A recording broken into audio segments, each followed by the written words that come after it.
Assalamualaikum warahmatullahi wabarakatuh. Daawwattoota kabajamoo fi jaallatamoo akkam nagaa fayyaa keessanii bakkuma jirtanitti nageenya kan koo isin biraa ga'u isin jaa. Har'a hibboo harkaa isin qaba jechuudha. Hibboo takkarraa ilaa haga 8ti. Kanaafuu gaa hibboon beektan hin jeeti yaada gaafa ijoolleetii fi ammas yeroo takka beektan namni walumaan jiran hibboon tun aadaa Oromoo keessatti baratamtu jechuudha. Kanaaf hibboo isa harkaa isin qaba. Irraa waa baratan jeeti yaada. Kanaafuu hibboon isin jaa. Hibba keettanii jechuudha. Hibboon tokkorraa ilaa haga 8ti. Tokkorraa yeroo isin jalqabu bichiichuuf iddoo dhageeffate taphii horraa koomentii jalatti godha jechuudha. Gaafa ammoo gaaffii deebisan allaaleetiif viidiyoo lamaa irratti namoota saniif badhaasa ta'ee fi waan ta'eef qabadde ilaalaa jechuudha. Ammoo pilees viidiyoo haga dhumaatti yoo daawwattan gaaffii guutuu isaa ni argattanii jechuudha. Osoo haga dhumaatti hin daawwanne duratti ammoo waan beektan koomentii jalatti godhaa jechuudha. Ani yeroo sana ammoo laaleetiin koomentii san iskiriinshot godhee viidiyoo lamaa irratti isiniif hojjedhaa jechuudha. Akkasii irratti ilaallaa jechuudha. Yoo dandeettii qabaatan viidiyoo kana torbaan irraa kan itti hofnu ta'a. Kanaaf har'a immoo gaaffii dhumarratti isiniif hin deebisa. Viidiyoon immoo lama hojjedhu irratti gaaffii hin deebisu jechuudha. Hibboon chaanala boonsaa TV irratti har'a waan dura taateef kanaaf ammoo torbaan keessaa guyyaa tokko dhufaa jechuudha. Nama boodachuu hibboodhaan. Har'a immoo gaaffii dhumarratti hin deebisa. Isin ammoo yeroo dura daawwattan yaala osoo dhuman geenye. Viidiyoo hirkiftanii dhuman osoo ga'uu hin taane yaaltanii akkasitti ilaaltanii akkasi. Kanaaf gaaffiin yeroo gubuu hin barbaachisu. Gaaffiin tokkoffaan akkana jechuun hibboon tokkoffaan hibboon isin jaa hibba akka jettanii jaarsa gabaabaa bareedaa afaan areedaa jechuudha. Jaarsa gabaabaa bareedaa afaan areedaa gaaffii hibboo tokkoffaa. Deebifta namni beektu. Hibboon lamadaa kanatti foon diimaa mataa irratti baatee ofii hin nyaatu namaafis hin laatu jetti. Gaaffii lamaffaa akkasi qabadha. Gaaffii sadaffaan ammaas baala fakkaataa samiirra balali'aa jetti jechuudha.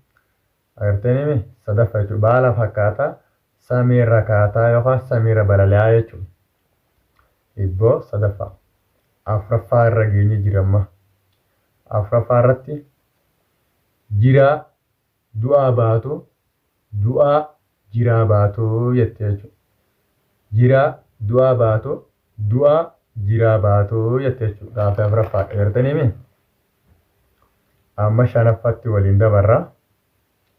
Hin dhiqattu hin dibattu ni bareeddii jedha. Hin dhiqattu hin dibattu ni bareeddii jedha. Gaaffii hibboo shanaffaa. Amma gaa hibboo ja'affaa irra deemna. Hibboo ja'affaadha. Sirriitti qabulfadhaa deema.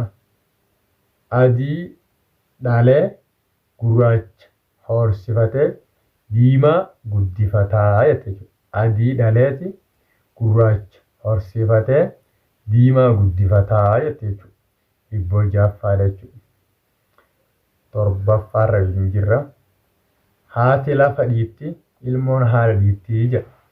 Haati lafa dhiitti ilmoon haadha dhiitti jedha.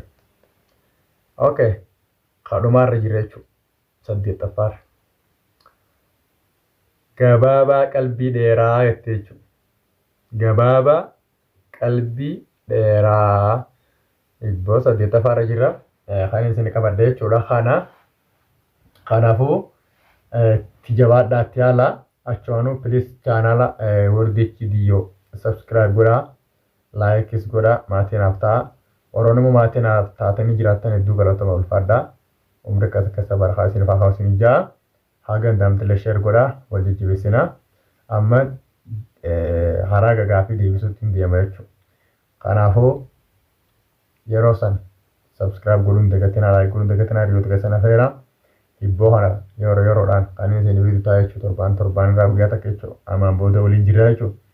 Har'a tarii gaaffii deebisuuf illee viidiyoo har'aa tanaa illee viidiyoo lama irratti gaaffiin dhiyaatteeti namoota deebisuuf badhaasinni argamaa jechuudha. Viidiyoo biraa irratti yeroo hojjetanuuf jechuudha.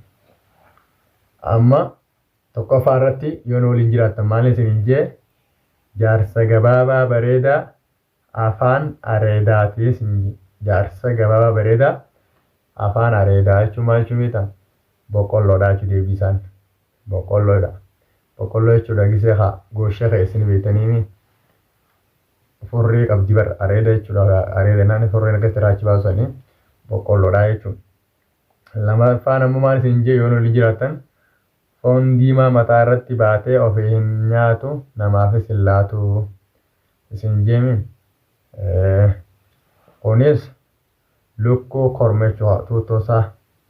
Tuuttoo irratti inni deemaa nimi lukkuu korma lukkuuti jechuudha. Sadaffaa maal isin jee waliin jiraatan baala fakkaatti samiirra kaatti yookaan samiirra badaltii isin jee. Kunis maali? Billaacha jechuudha billaacha. Afuraffaa waliin jiraa jechuudha. Jiraa du'aa baatu du'aa jiraa baatu isin jee.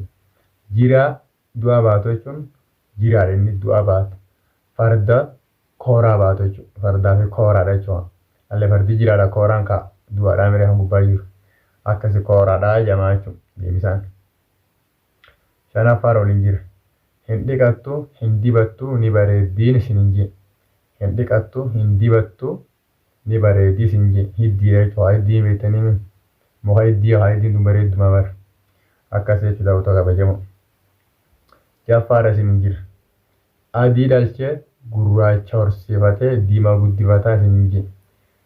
Adii dhalchee gurraacha horsiifatee diimaa guddifataa isin jee. Kunis barbareedha jechuudha. Barbareen gisee daraartu haa ilillisee adiidha. Gisee dhaltu gurraatti mire booddee ni diimaatti jechuudha akkasi. Torbaffaa waliin jira yoo inni waliin jiraattan daawwattoota kabajamoo. Haati lafa dhiitti ilmoon haadhiitti. Fayyatu san mooyyee jechuudha. Mooyyee tumaadhaan gisee gattumtu agartee hudduu mooyyee haa lafa dhiitti mire tuma waan isiisan kaa waan inni tumantuun tumaan jechuun haadhaadha jechuudha. Mooyyee fi tumaadha jechuudha.